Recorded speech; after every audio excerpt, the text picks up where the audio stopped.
오늘은 우리 요한계시록을 잠시 멈추고 아마 감사절 본문인데요. 어제 데살로니가서를 이어서 오늘은 에베소서 2장 1절에서 10절을 보도록 하겠습니다. 에베소서 2장 1절에서 10절입니다. 1절 제가 읽습니다. 그는 허물과 죄로 죽었던 너희를 살리셨도다. 그때에 너희는 그 가운데서 행하여 이 세상 풍조를 따르고 공중의 권세 잡은 자를 따랐으니 곧 지금 불순종의 아들들 가운데서 역사하는 영이라. 전에는 우리도 다 그 가운데서 우리 육체의 욕심을 따라 지내며 육체와 마음이 원하는 것을 하여 다른 이들과 같이 본질상 진노의 자녀이었더니 긍휼이 풍성하신 하나님이 우리를 사랑하신 그 큰 사랑을 인하여 허물로 죽은 우리를 그리스도와 함께 살리셨고 너희는 은혜로 구원을 받은 것이라. 또 함께 일으키사 그리스도 예수 안에서 함께 하늘에 앉히시니 이는 그리스도 예수 안에서 우리에게 자비하심으로써 그 은혜의 지극히 풍성함을 오는 여러 세대에 나타내려 하심이라. 너희는 그 은혜에 의하여 믿음으로 말미암아 구원을 받았으니 이것이 너희에게서 난 것이 아니요 하나님의 선물이라. 행위에서 난 것이 아니니 이는 누구든지 자랑하지 못하게 함이라. 우리는 그가 만드신 바라 그리스도 예수 안에서 선한 일을 위하여 지으심을 받은 자니 이 일은 하나님이 전에 예비하사 우리로 그 가운데서 행하게 하려 하심이니라. 아멘. 우리 감사라고 하는 주제로 편성한 본문을 다루는데 오늘은 에베소서 2장입니다. 에베소서는 사도 바울이 그러니까 로마 감옥이라기보다는 로마에 가서 감금된 상태에서 에베소 교회 성도들에게 쓴 편지인데, 알다시피 외부적으로는 로마 제국 하에 있어서 신앙의 자유가 없었어요. 많은 제약이 있고 핍박을 받았습니다. 뿐만 아니라 그와 같은 가운데서 복음을 선거했는데 복음을 선거했던 지역의 교회마다 교회 내부적인 어떤 갈등, 신학적인, 그리고 이방인 그리스도인 또 유대인 그리스도인 갈등, 이와 같은 것들이 또 인간관계 때문에 어려움을 나타나 교회에 어려움이 있다라고 하는 것을 들었던 이 바울이 편지를 쓴 것 가운데 하나가 이 에베소 지역에 있는 교회에 쓴 편지인데, 어떻게 보면 주제는 이것입니다. 너희가 보통 사람이 아니다. 창세전에 삼위일체 하나님께서 작정하시고 선택해서 때를 따라 성령의 감동하심으로 예수를 믿게 되어졌다. 보통 사람이 아니다. 어제처럼 살지 마라. 그리고 갈등이 있어도 새롭게 감사함으로 하나님 앞에 살아라. 그래서 사실 교회가 무엇이고 성도가 무엇이고 어떻게 살아가야 할 것인가, 주옥 같은 내용이 담겨져 있는 말씀이 에베소서인데, 오늘 2장에 보면 직접적으로 예수 믿기 전 너희들이 어떠했고 어떻게 해서 예수를 믿게 되어지고 예수를 딱 믿게 되어지면 오늘 예수 믿는 저와 여러분 어떤 신분, 어떤 상태에 있는지를 정확하게 말씀해 주고 있는데, 예수 믿기 전 우리는 허물과 죄로 죽었던 자였다. 죽었다는 거예요. 이미 죽은 상태로 태어난다는 거예요, 모든 사람은. 그런데 죽은 상태로 태어났다가 그대로 있으면 지옥 같은 삶을 살다가 그대로 지옥을 간다. 그게 어제라는 거예요. 그래서 그게 1절과 2절인데 2절에 보면 그때에 너희는 그 가운데서 행하여, 이 말은 허물과 죄 가운데 행했다는 거예요. 이 세상 풍조 따르고 공중의 권세 잡은 자 따랐으니 지금 곧 불순종의 아들들 가운데 일하는 역사하는 이 악한 마귀에 속해 있는 존재다. 그러니까 그들은 예수 믿기 전에는 영적 세계를 이해를 하지 못합니다. 하나님을 믿을 수도 없고 이해할 수도 없다는 거죠. 그러니까 영적인 삶이 없죠. 내가 하나님을 기쁘시게 한다, 그 꿈에도 꿀 수가 없습니다. 내가 잘 살아도, 좀 착하게 살아도 자기를 드러내기 위해서 잘 사는 거예요. 다른 사람에게 인정받기 위해서 산다는 거예요. 하나님을 기쁘시게 한다라고 하는 개념조차가 없다는 거예요. 그러니까 자기 행복을 위해서 살아갈 뿐입니다. 기부금 내더라도 자기 이름 석자 내려고, 자기 회사 잘 내려고 그러는 거지, 하나님을 기쁘시기 위해서, 하나님의 뜻을 이루기 위해서 한다고 꿈에도 생각하지 못하는, 그게 예수 믿지 않는 사람들의 세상인데, 우리가 만약에 예수를 믿지 않았다, 그렇게 산다는 거죠. 우리가 만약에 예수를 믿지 않았다라고 하면 지금 저 여러분도 그래요. 밤늦게까지 놀다가 어떤 분은 술을 매일같이 먹고 아침에 새벽에 쏙이 썰어서 일어나지도 못하는 그와 같은 사람들도 남자분들 가운데 있을 것입니다. 그런가 하면, 일이 잘못되면 친구들, 다른 동기들을 보고 야, 나는 왜 이럴까 자존심 상해서 그야말로 형편없이 불행을 느끼면서 살아갈 것입니다. 그게 뭔가 하면 공중의 권세 잡은 자 아래 살았던 어제의 모습이라는 겁니다. 그런가 하면 어떤 일이 일어나면 재수를 이야기하고, 이 귀신을 두려워하고 악한 영을 두려워합니다. 무서워하죠. 할로윈 데이 보세요. 기도 안 차요. 어린 애들만 하는 거 아닙니다. 저희 동네에 살고 있는 동네에 교회 오후에 모임이 있어서 제가 나오려고 그러는데 차를 타고 나오는데 어른들까지 귀신 복장을 해가지고 이렇게 다녀요. 왜 그렇습니까? 귀신을 내어 쫓기 위해서입니다. 제가 어린 시절 부모님과 함께 야외를 가면 그래요. 음식을 먹기 전에 반드시 음식을 뿌려요. 그리고 왜 그렇게 하시냐고 이러니까 귀신 준대요. 이사도 잘 못합니다. 저 오클랜드에 와서 목회를 하면서도 느꼈어요.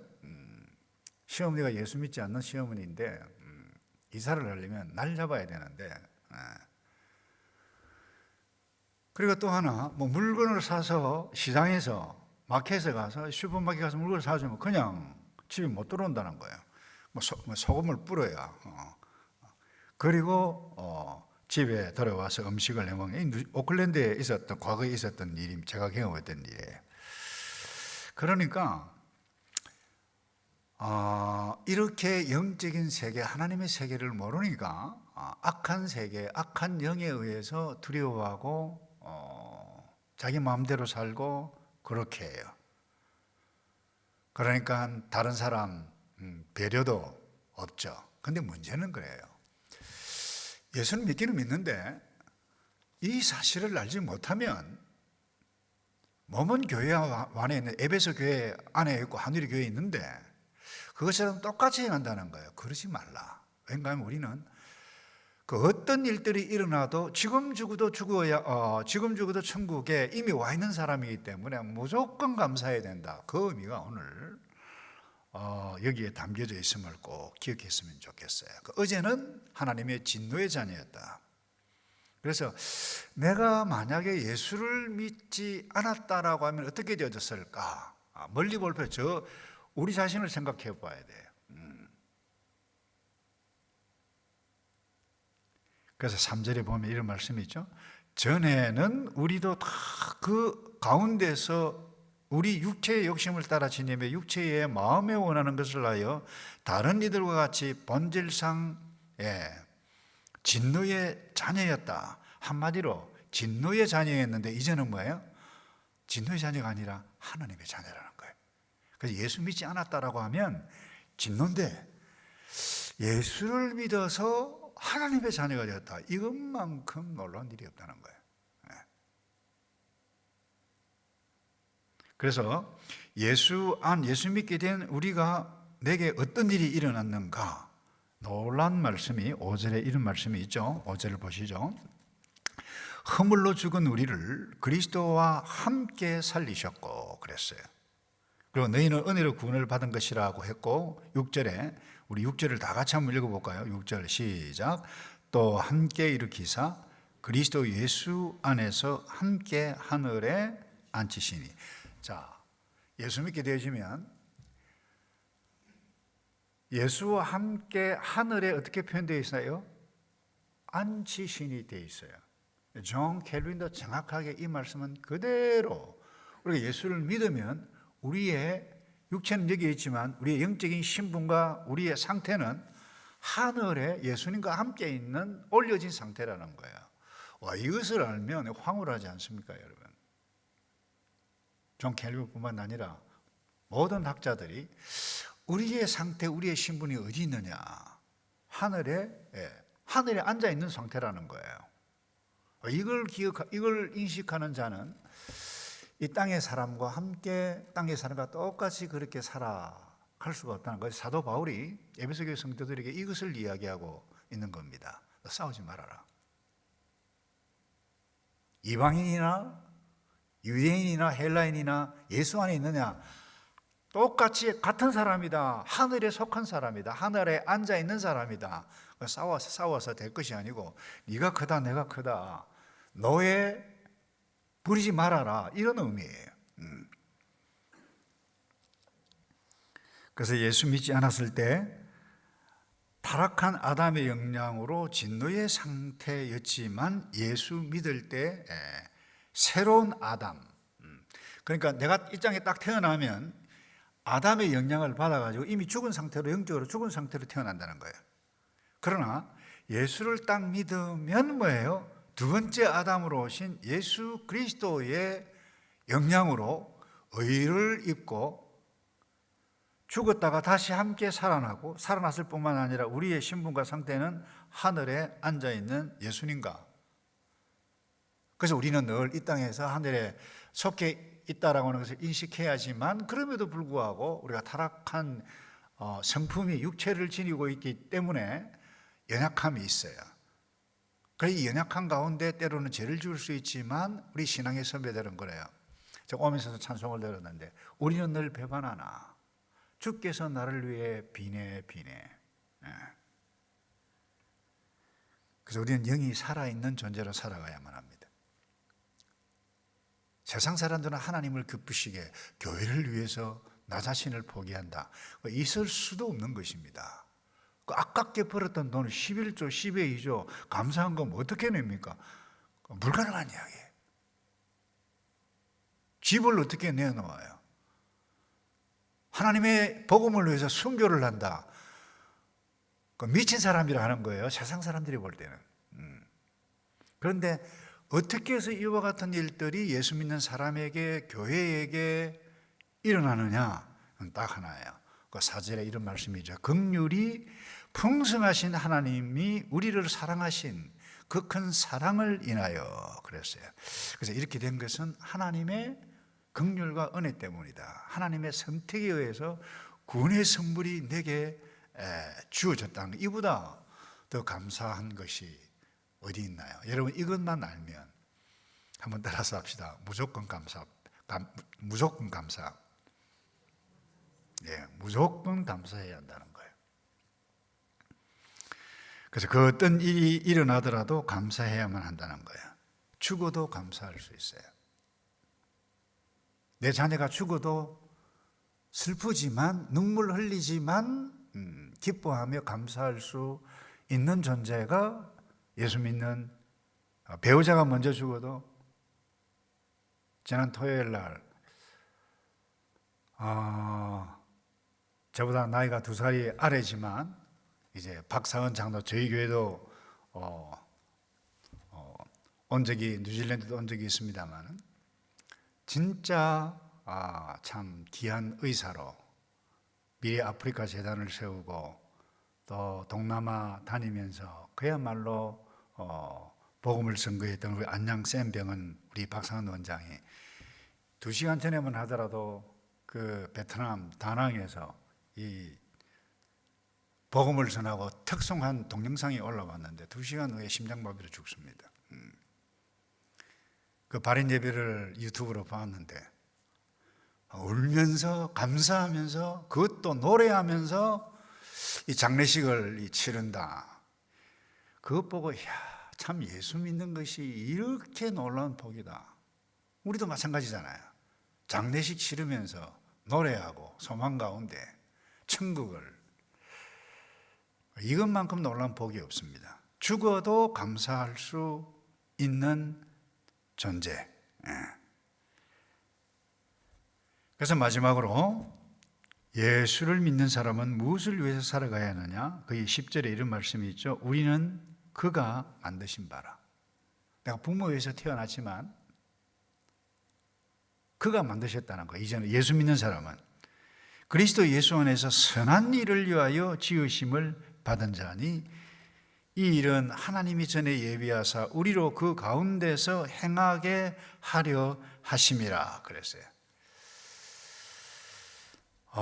우리는 새롭게 지음을 받은 존재다. 그래서 내가 예수님 때문에 산다. 예수님 때문에 감사하고 내가 하늘에 앉아있는 존재이기 때문에 그 어떤 일들이 일어나도 내가 감사하며 살겠다. 본성적으로는 하기 싫어요. 근데 예수를 믿고 하나님의 자녀이기에 이것을 생각하면 우리가 하나님께로부터 놀라운 은혜를 받은 이 사실을 인식만 하면 힘이 들어도 주님의 몸된 교회를 위해서 봉사하고 전도하고 선교하고 아웃리치를 나가고 이웃을 위해서 도우며 섬깁니다. 그 어떤 일들이 여러분 앞에 온다 할지라도 앞으로 이 말씀을 꼭 기억하면서 저와 여러분들이 함께 잊어버릴 때마다 이 말씀, 나는 무조건 감사해야 한다. 하나님의 백성이다. 그래서 감사하며 행복을 누려가시는 저와 여러분 되기를 주님의 이름으로 축복합니다.